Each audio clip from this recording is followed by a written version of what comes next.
Hello there YouTube and welcome to my latest Skyrim build, The Possessed. If you end up enjoying the video, make sure that you leave a like and subscribe if you're new, so that you can be among the first to see my new builds whenever they're out. If you're looking for any particular section, then check the timestamps in the description, but if you want the full story, then just keep on watching. Anarkir advanced with caution through the Dwemer structure. He had travelled for weeks to reach his current location, knowing that the haul he could get would sort him out for years to come. Nobody else was willing to delve through these sorts of places, but he wasn't scared by ghost stories, and his buyer was more than willing to compensate him for the danger. On top of that, all they wanted was a single item, and had told Anarkir that he could take any other loot he wanted for himself. The black market trade for Dwemer items was always hot, so keeping whatever trinkets he could find would likely near double his payout. He sidestepped around a pressure plate, moving silently to avoid alerting any automations to his presence. Ahead of him loomed a giant door, the thick metal clearly designed to withstand the strongest of battering rams. It was nothing he couldn't deal with though. All it took was a half dozen lockpicks and a good deal of patience. Pushing the doors open was more of a challenge, the wiry Outmer having to push with all of his strength to make the doors part enough for his slim frame to fit through. The room he entered was vast and filled with metal pipes, pouring forth scalding steam, creating a sweltering heat that caused sweat to form on Anarkir's brow. He removed his shirt and used it to wipe the sweat away, and slung it over his shoulder before approaching the pedestal in the middle of the room. Atop this was a gold and red metal cube encased in ice. This was the item that his buyer had asked for, but removing it was going to take time. He began casting a fire spell on it, and the ice began slowly melting away, the warm water dripping down to the floor and creating a puddle by his feet. As the last of the ice changed state, the elf reached out a hand and clasped the cube.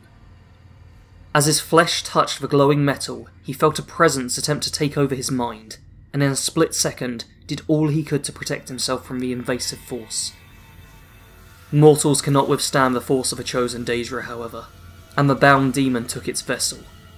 As the creature studied its new form, it noticed the room had begun to shake. It was not yet ready to travel through mortal means, and found itself trapped in the room, by fallen rubble, as the Dwemer structure tore itself apart to prevent the evil from escaping.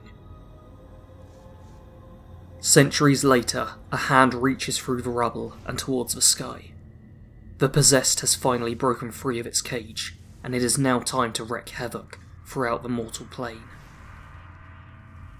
The main skills for this build are Enchanting, Alchemy, Conjuration, and Destruction. Enchanting and Alchemy are insanely powerful when used in a symbiotic way. By creating Fortify Enchanting potions and a Fortify Alchemy suit, you can create staggeringly powerful enchantments and potions that augment all of your abilities. The most important perks to take in these trees are Enchanter and Alchemist, at all 5 ranks. However, Benefactor and Extra Effect are perks you will ideally want to get to. Keep in mind that once you've enchanted all of the items you want to, you can make it legendary in order to level it again, and spend the points elsewhere. Conjuration will be primarily used for conjuring Atronachs and Dremora. These will back you up in combat and keep the enemy's focus elsewhere. In addition, you can also use bound weapons if your Magicka supply runs out at any point, or if you want to get a bit more physical in a fight. Destruction is the main way to deal damage with this build, and you'll want to invest heavily in this tree. Reducing the cost of spells will be critical for allowing plenty to be cast in combat, and the impact perk makes dual-wielding destruction spells stagger foes, something that is of great help on the legendary difficulty setting.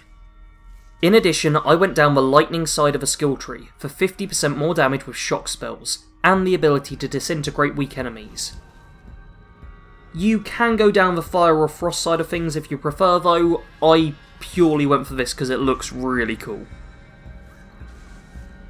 The additional skills for this build are Restoration, Alteration, and Illusion. Restoration will be used for healing us and for dealing with the undead. Turn undead spells can be incredibly helpful for thinning out large groups of Draugr in narrow dungeons, which otherwise can take down mages incredibly quickly on legendary difficulty. In terms of perks, you'll likely just want to go with cost reduction and recovery for extra magical regen. Alteration is a great skill at the higher levels, granting us a high armor rating through flesh spells, the ability to paralyze enemies, and a variety of other arcane tricks. In addition, the skill tree includes the magic resistance perks, which can increase your base magic resistance by 30%, helping a great deal when facing dragons or other mages. Finally, illusion will be the skill that helps us deal with large groups of enemies. We are incredibly powerful when facing one or two opponents, but we can get swarmed if not being careful. Illusion will let you either turn those foes against each other, flee from combat, or forget about it entirely. When leveling with this build, you will want to put the overwhelming amount of level ups into Magicka. Ideally, all of your levels would go into Magicka, but having some extra health can help out a lot for letting you survive a couple more attacks. As a standing stone for this build, I would recommend normally having the Lord Stone equipped for some extra defense. The Apprentice Stone can be very powerful though, due to the extra Magicka regen, but should never be used when fighting against mages or dragons, as it will make you insanely weak to their attacks. The most important power that you have is the racial ability of Highborn. This gives you a huge increase to Magicka regen once a day for 60 seconds, and can turn the tide of battle. This is what you use whenever you want to feel like a total badass. In addition, Shouts will provide you with even more versatility. Whirlwind Sprint is great for keeping distance from melee enemies, and Become Ethereal is a perfect panic button for clutch situations. As this is a mage build, we won't be using weapons. However, feel free to use staves and scrolls to add to your arcane arsenal. The apparel you see for this build in the video is a pair of ragged trousers, Falmor gloves, foot wraps, a vampire hood, silver ruby ring, and a bonehawk amulet. This creates a very striking aesthetic that stands this character apart from any other.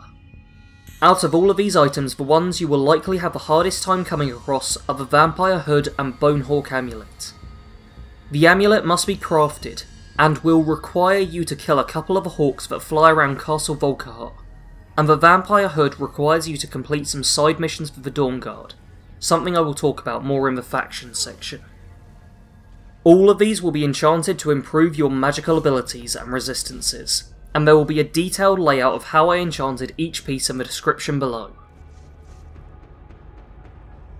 Although for role-playing purposes you may just want to kill everyone you see, it's worthwhile at least joining up with the College of Winterhold, as they will provide you with a merchant trainer for every magical skill, as well as an alchemy station and enchanting table. In addition to this, you will need to join the Dawn Guard if you want to acquire the vampire hood. To rationalise this, I roleplayed that the Daedra felt that the only force that truly threatened it was the vampire uprising, and it would join the forces of the Dawn Guard in an uneasy alliance. Of course, once the vampires are dealt with, there's nothing to stop you taking the Dawn Guard down too. You can use this sort of thinking to potentially align yourselves with any faction you so choose for a length of time, and lets you experience plenty of quests while still playing as an evil character.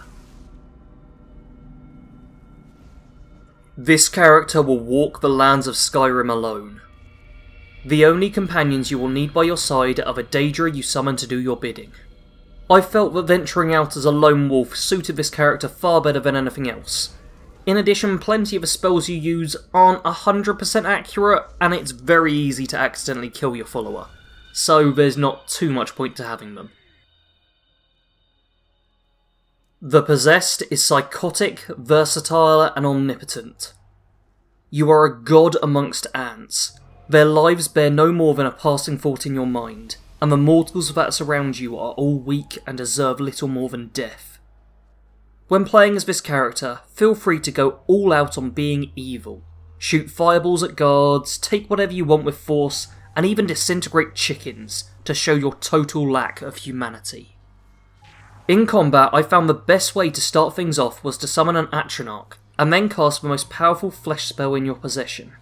After that, switch to dual-wielding destruction to damage your enemies, and switch between power levels depending on if you're focusing on damage or staggering. Although the Apprentice level spells won't deal much damage, they're a cheap way to stop foes from advancing. If you need to keep someone detained for longer, then paralyse them to keep them out of your fight, and if there's a group giving you trouble, then switch over to illusion magic to manipulate their minds. Thanks to all of you for watching this build, be you loyal subscribers or brand new viewers. I make a ton of builds just like this one for various games, and I also do a bunch of interesting challenge runs too, so if that sort of content sounds good to you, then subscribe to the channel and consider hitting the bell icon to turn on notifications too.